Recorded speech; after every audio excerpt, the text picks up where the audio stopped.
Thank you. With that, I recognize Representative Beyer from Virginia for 5 minutes of questions.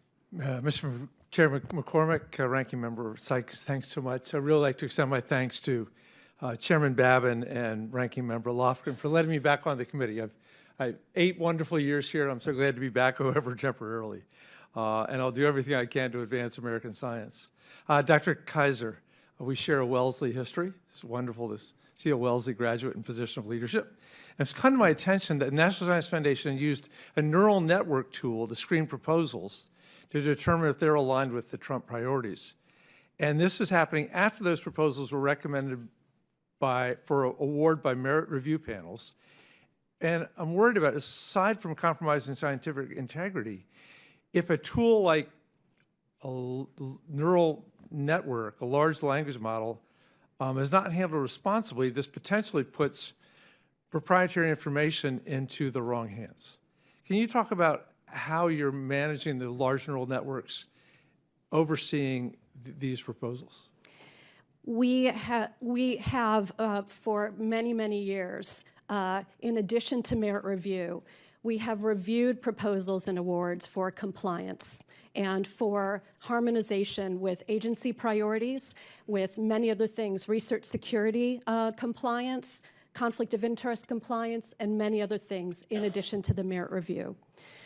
And so when we did a review to ensure an alignment with agency priorities, we had a multi-layered, multi-pronged approach. We used human beings. We did a multi-level approach that went all the way up to the Office of the Director. Because we have 50,000 awards at NSF, the tool that you mentioned was one tool in the toolbox to help us with the assessment, to then go through the human review that we did. Okay, thank you very much. Is this tool also used to filter proposals from universities who are on the Trump administration's bad list? We do not have such a list. We look at proposals for exactly what we always have. Right? We do the assessment through merit review of intellectual merit and broader impacts.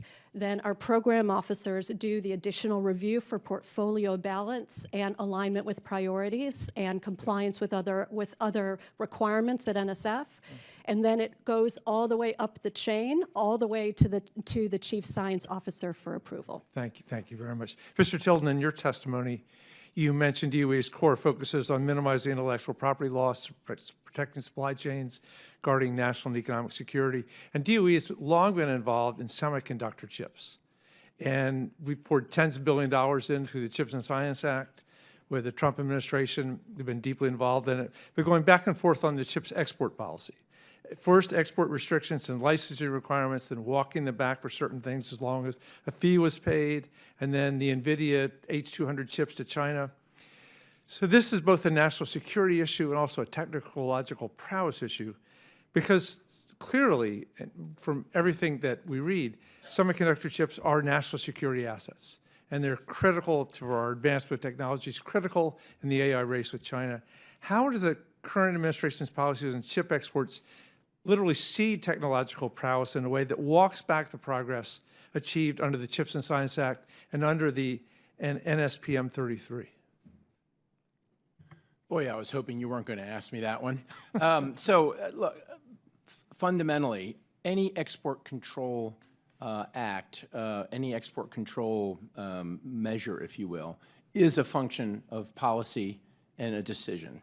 And so in this case, it's really well outside of my purview, if you will, to kind of comment on whether or not that decision about the NVIDIA chips is a correct one.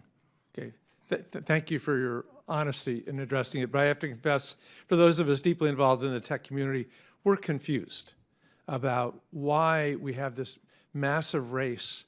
And you talk to the Intel people and everything else that as long as the race to perfect AI is not a race to lose control, we don't want China to beat us.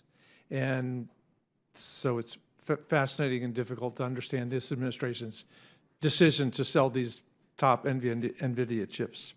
Dr. Kaiser, I only have 14 seconds left, but I am concerned about how first of all, we're thrilled National Science Foundation is going to stay in Alexandria. We're grateful that the HUD people are going to not be in an 11-story garage anymore. On the other hand, the 55% cuts to the NSF are deeply concerning. And with that, I yield back. Thank you, Mr. Beyer, and welcome back to the committee. It's great to have you. I'm going to address real quickly a question you had that I think I'm actually been very involved in the AI dissemination question. We actually sent a letter to open up the ability to sell our chips abroad because we felt like we wanted to be the industry standard.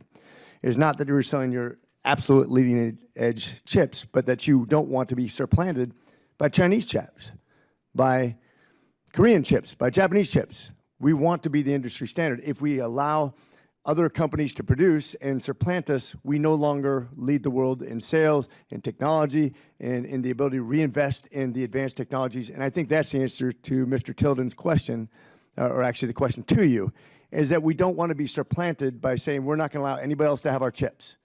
We are the world standard of technology, and we should remain that way. We will be supplanted if we have all the chips in America and nobody else gets to have them. We should be allowed to have a free market protecting the technologies that are important to go. I'm sorry, I'm taking my own time.